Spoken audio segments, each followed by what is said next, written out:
What up, y'all? It's your boy, the MMA Mechanic. And so, if you guys watch my prediction video, you guys know this is not about to be a good time for me. We're gonna do a recap video of the UFC Noche event that took place last night. It was a pretty fun card. Besides the fact that I was 7-6 on picks, there were 7 finishes. Fight of the night went to Jean Silva and Diego Lopes. Performance of the night went to Santiago Luna and Diego Lopes. It was just a rough night for me, man. The last 2 weeks, I leaned heavily on my fighting nerds to kind of deliver, and they just did not. They weren't able to deliver, and I look pretty silly for the second week in a row. We're gonna start with the main event. We're gonna go down through the first fight of the night on the prelims, but when you watch this main event, the first round is going and Jean Silva's landing that front kick up the middle, and he looks pretty comfortable. Then he throws a spinning back kick, and Diego Lopes gets a body lock and picks him up off, elevates him, slams him on the ground, and just it goes all downhill from here. Diego Lopes gets into mount. I mean, he's throwing down 12 to 6 elbows, ripping shots, cutting Jean Silva in his head. Um, some of those shots look like they're a little bit behind the head, but either way, it still was just pure domination. I mean, just beating up Jean Silva, pinning him down. Jean Silva was trying to muscle his way out of a lot of it. He was, his trying to hip escape. Diego Lopes was just high on his mount position, and it was just very very heavy. He really had Jean Silva pinned and trapped, and Jean Silva couldn't get out. Flattened him out a few times. Jean Silva, just on pure raw athletic ability and strength, was able to get one of his arms free, get an underhook, and was able to get back up. Finish the first round. Finish the first round. Comes out in the second round. A crazy, crazy, crazy second round. Jean Silva is landing some insane shots. I mean, cracking Diego Lopes, beating. It looked like the momentum was starting to shift, beating up Diego Lopes, landing hard 1-2s, stepping elbows, those for that front kick. But I think Diego Lopes was able to get a takedown in the second round as well, and it wasn't as dominant in the second round. I mean, he wasn't able to hold him down as long. Gene Silva was able to get back up to his feet. And, once he got back up to his feet, he got right back to landing hard shots on Diego Lopes. I mean, he was putting everything into those shots. And you could tell he wanted to get back that first round by getting a knockout in the second. And it looked like he was. I mean, at one point he did crack and wobble Diego Lopes. Um, a couple times it looked like he was, he's working Diego Lopez's body. I mean, he was doing some good work. But I think Gene Silva just punched himself out with the domination that he faced in the first round. The pure and utter domination by Diego Lopes in the first round. I think that mixed with Jean Silva just trying to put everything into his shots in the second round, I think that gassed him out. And you could see it. It got to the point where as much as he was cracking Diego, he was punching, throwing everything into his punches, Diego was not backing up. And Diego, it's like he figured out in his head, okay, I can take these punches. It was like the fifth round in the Volk fight where Diego Lopes realized, okay, I'm eating all these punches. Like, I'm not getting hurt. And he just realized he was eating all of Gene Silva's shots. And I mean, I don't know if you could start to see Gene Silva wilt a little bit, and the steam on the punches early in the second round weren't there. As the second round went on, and Diego Lopes started to march him down a little bit, started to put the pressure on him, and that started to get to Gene Silva. Gene Silva makes one last burst, starts swinging, pretty wild, um, throws a spinning back elbow, and gets caught with a spinning back elbow. Madness. Very, very entertaining fight. It really was. I mean, I was definitely at the edge of my seat, especially in the first round, because I thought Diego Lopes was going to get a finish. Um, but Jean Silva, the mere fact that he was able to survive. You know, the thing that I mentioned in my prediction video that I'm going to touch on here is um, Jean Silva with the showboating. Even when he was completely dominated in the first round, he comes out in the second round and he's here he is trying to shake hands and he's laughing and doing it's just like, come on, bro. It's like, lock in, man. Lock in, man. You just got completely dominated. I know you had a good second round up until you got finished. Diego Lopes lands that spinning back elbow and just swarms him on the ground, landing shots from behind, and the ref steps in. But I think it was justified. There was definitely Gene Silva got finished. He was gassed, and man, I did not see this coming, man. I did not see this coming at all, man. But congratulations to Diego Lopes. He deserves it. That was a hell of a performance. When it looked like he was starting to get hurt and beat up a little bit, he was able to just weather that storm that Jean Silva had in the second round. He was able to put on a dominant performance in the first round, and yeah, Diego Lopes, he has all the potential in the world to still be a champ. I mean, I know he lost to Volk, but I think that fight made him better. It made him better. I mean, he looked good tonight. Looked strong tonight. His shots weren't as looping. He wasn't throwing looping shots like he did versus Volk. He was landing a lot more on Gene Silva in this fight. And when he needed to, he put him away. He put him away. He really weathered the storm. I did not think that he was going to be able to take the shots that Gene Silva was dishing out to him. I mean, especially those body shots. I thought he was going to buckle him, Gene Silva. Gene Silva was landing flush front kicks up the middle. Right on the jaw.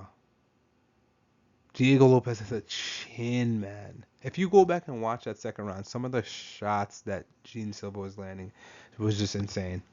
It was really just insane. So, congratulations, like I said again, to Diego Lopes. And guys, listen, we were 7-6 on the night. That's one of the ones that I lost. But on to the next one. We got Rafa versus David Martinez, and this again is another fight that I lost. And I felt it. I really did. And you could tell in my prediction video, I'm sitting there talking about how fast David Martinez is. He just looked night and day faster than Rafa. Just looked way faster. He expended exactly what happened. I thought was gonna happen. Happened. I thought that except for the third round, David Martinez comes out starts fast. He's aggressive. He's throwing hard shots, hard kicks, hard leg kicks, kicks to the body, changing levels. He's doing his thing. You know what I mean? Martinez did come out to southpaw to kind of mitigate Rob Font's jab. Rafa, again, like I said, struggling with the speed. Martinez landed significantly more significant strikes, the more effective strikes. Rafa did land a few shots, but nothing in comparison to what David Martinez was landing. So, round two, Martinez did start to slow down a little bit, and you saw, Rafa was starting to pick it up, but it just looked like Rafa was trying harder than I've ever seen him try to cage cut. He's a master with footwork, master with cage cutting. It looked like he was trying way harder than I've ever seen him try before to do this. And third round comes, and it looked like Rafa was gassed. It literally looked like he was gassed. Martinez starts to picking it up, landing hard leg kicks. He was just throwing more and landing more in the third round. And Martinez was able to come out with a unanimous decision. victory over Rob Font. Very impressive. This kid is good. So obviously Rob Font was supposed to fight Raul Rojas Jr.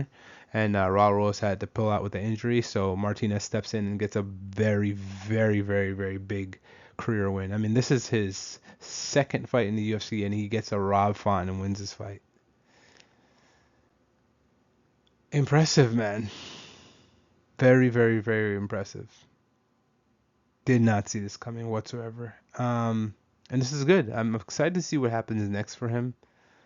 Because I mean now he's in the rankings. I mean that quickly, 2 fights in. So it just goes to show when you stay ready, opportunities can present themselves. And David Martinez jumped on an opportunity. So good for him.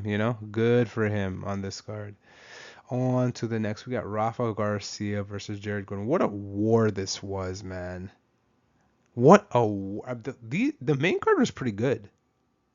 The main event was a war. Rob Font versus David Martinez was a low key banger, right? Rafa Garcia versus Jared Gordon was an incredible war, man. These guys were going back and forth. Jared Gordon, I want to highlight, came out with like a knee brace or something on his knee. So I thought it looked like he was kind of. I mean, neither guy was kind of moving around the octagon. Around. They were basically standing in the pocket, just trading. But Rafa was catching Jared early. It looked like Rafa came out with the better, just impose his will. He was landing nice right straight. He was landing nice leg kicks. The right hand was landing at will. It seemed like Rafa drops Jared Gordon in the first round with the right hand. Jared Gordon did land a couple of kicks. He did trade with Rafa, but it just looked like Rafa landed the more effective shots. Rafa Garcia even got a takedown in the first round. So he wins the first round pretty clearly. The second round comes out. Jared Gordon starts to sting Rafa with that left hook. It looks he out landed Rafa by significant strikes by like almost 30, I think it was in the second round. It was crazy. Like, yeah. So he stings Rafa, wobbles him badly in the second round. He I think they get to the ground. I can't remember who got the takedown. I think it was when Gordon wobbled him. I think they end up scrambling on the ground somehow. Rafa gets into Gordon's guard. They both make their way back up to their feet. They're trading in the pocket. Gordon hurts Rafa with a big right straight. I mean, he hurt him a couple times in the second round. I think the second round, Gordon just overwhelmed Rafa with volume. He was just touching Rafa, touching. It wasn't overextended in any way, shape, or form. He did his thing in the second round, but Rafa comes out in the third round, drops Jared Gordon badly, and puts him away with ground and pound. War, absolute insane war back and forth. These guys were landing often. They got, I mean, barely any head movement. They were just throwing, trading in the pocket, trying to hurt each other, and they did. They were very successful at hurting each other. It was a crazy, crazy fight. On to the next one. Dustin Stoltzfus versus Kelvin Gastelum. Another war. This fight was insane. Kelvin starts around very, very well. Very, very, very well. I mean, he's landing the 1-2 down the middle. He's light on his feet like he normally is. By the way, Kelvin Gastelum came in like 6 pounds overweight, man. This guy's got to get it together. How many times has he missed weight in his career? I know Dustin came out and said that he's fine with him missing weight. He's okay with him coming at heavyweight so he can get 30% of the purse. But still, man, I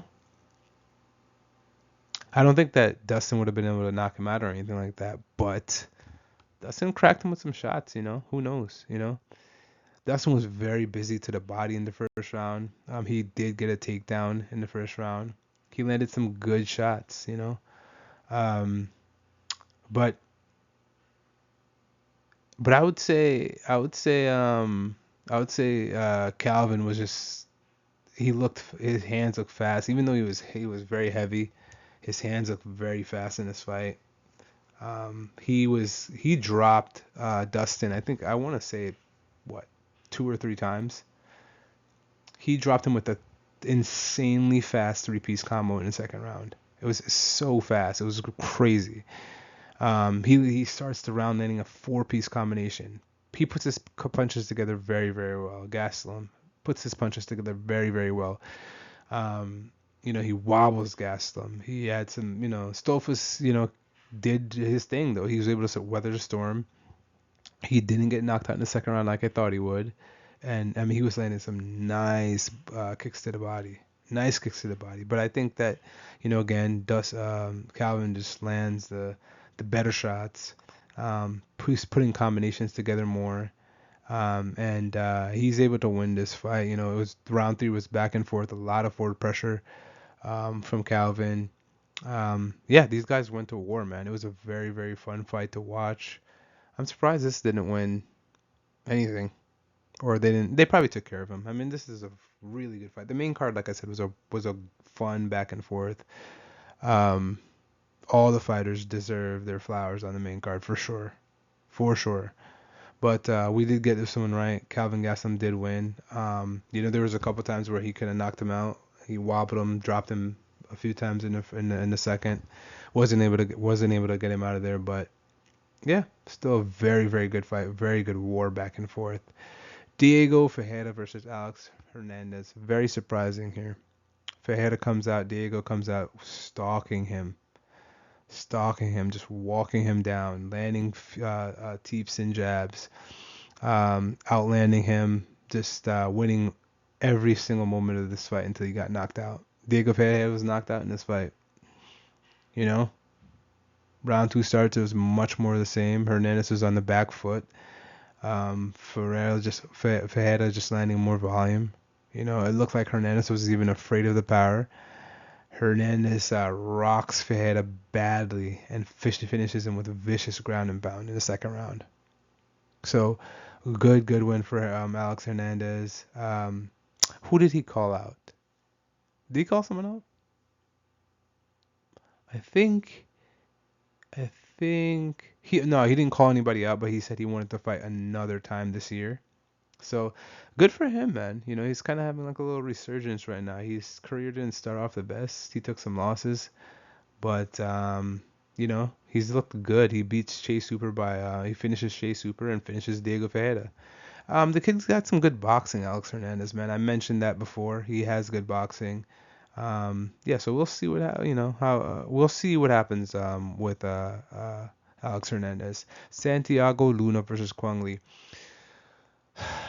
Quang Lee comes out and rocks Santiago Luna a couple times. I was actually worried because, I thought Santiago Luna was gonna win this fight pretty easily. Quang Lee comes out, rocks him early, lands a head kick on him.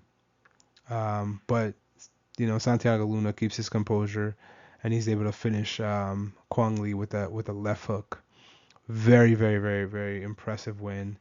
Quang Lee looked game, but Santiago Luna was able to weather the storm, come back, and get the knockout finish. Jose Medina versus Gusko Todorovic. So, Jose Medina, man, I don't know. He's 0-4 in his start to his UFC career. Gusko finally gets a win. I think Dusko's 1-3. I mean, nothing really happened other than Dusko gets under Medina's one of his punches, gets in and just picks him up, takes him down, and submits him with a rear naked choke first round. So interesting. I know the UFC likes Jose Medina, but it's like, dude, you're just getting finished now by pretty much everyone. Atiba Gautier knocks your head off your shoulders. You get strangled by a rear naked choke by a Dusko Todorovic, who isn't good himself. So yeah, well, interested to see what the UFC does with Jose Medina, but Dusko does get on the winning track, and so good for him. Claudio Puelles versus Joaquim Silva. Now this fight was interesting because it starts out with Claudio Puelles getting the takedown on Joaquim Silva. He did get the single leg into a high crotch and elevates him and took him down, lands a ground and pound. He was landing some good ground and pound. He looked really actually dominant, actually. He actually looked pretty dominant to start this fight. I was very worried for my pick here, but we were able to salvage. Puelles comes in the second round. He does get the double legger again, takes Joaquim down, but Joaquim gets back up and starts landing some nice kicking combinations. You see how terrible Puelles' striking is once Joaquim Silva is able to start stuffing takedowns. Silva hurts Puelles badly with the teep kick, and I think he was watching the Dan Hooker fight, because Dan Hooker hurt Puelles with the same type of teep kick to the midsection, working his body, folded Puelles to where Puelles literally quit. Yeah, and they get in a scramble. I think Silva even had a guillotine attempt to finish the round. But yeah, they were on the cage, and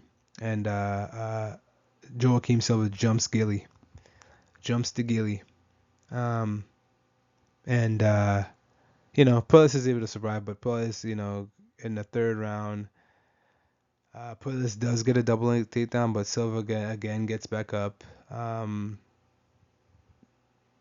Joaquim drops him in the third round. I forgot what he dropped him with. Yikes. It might have been a left hook. He dropped him with something in the third round, and then stole the round from him. But again, he was working the body. He's doing what I think his scouting report was pretty good. He saw that Puelles does not like shots to the body, cannot take shots to the body, quits when he's getting hit to the body, and that's what we saw. And so we see Joaquim Silva get the decision victory there. Tatiana Suarez versus Amanda Lemos. Tatiana gets in on Lemos' hips in the first round and basically just gets a takedown. She had to work for it though. I will say Amanda Lemos' takedown defense looks better, because Tatiana is a very high level grappler, but Tatiana gets her to the fence, and she's able to just drag her down to the ground. It looked like she just used the fence to trip her up and to get her down, and just basically just has control time in the first round. She did land a groin shot, which was like really interesting. Amanda Lemos was affected by that for a minute, but outside of that, this fight was nothing special. It was really just the Tatiana Suarez is kind of holding on for dear life, not wanting to strike with Amanda Lemos until the third round. Amanda Lemos starts landing. She lands some hard leg kicks in the third round. It looked like it was really damaging Tatiana Suarez. Tatiana Suarez was shooting from way out because she was just the damage. She dives for her ankles, and Lemos just starts landing shots in the third, cracking her badly. Tatiana Suarez eventually turns on her back, and Amanda Lemos is just punching right through her guard, cracking her bad. Yeah, this is pretty much what happened. Tatiana Suarez won the first two rounds. Amanda Lemos clearly won the third. It was not enough. Too little, too late. Tatiana Suarez gets the decision victory. Jesus Aguilar versus Luis Gurule. Luis Gurule, like I said in my prediction video, just looked like he was trying to land, wait for the perfect shot. Very patient with his approach. And Jesus Aguilar is just landing flurries. He even got a takedown in the first round when Luis Gurule is the decorated wrestler, D2 wrestling and all that stuff, and Jesus Gurule was able to get the takedown. Round two is much more of a back and forth. Aguilar just looks faster. He did kind of he was explosive in that first round. He was throwing together crazy combinations. It looked like he slowed down a little bit in the second round, but he just still looked faster. Than Gurule. And it's basically what won him. Aguilar drops Gurule in the third with a jab. Aguilar attempted to. It looked like he was trying to go for a guillotine, and that's his signature move. But Gurule was able to shrug him off. Gurule was able to land some ground and pound. Aguilar was able to get back up and land some more combinations, and that won him the fight. Aguilar was just more busy. He was just faster.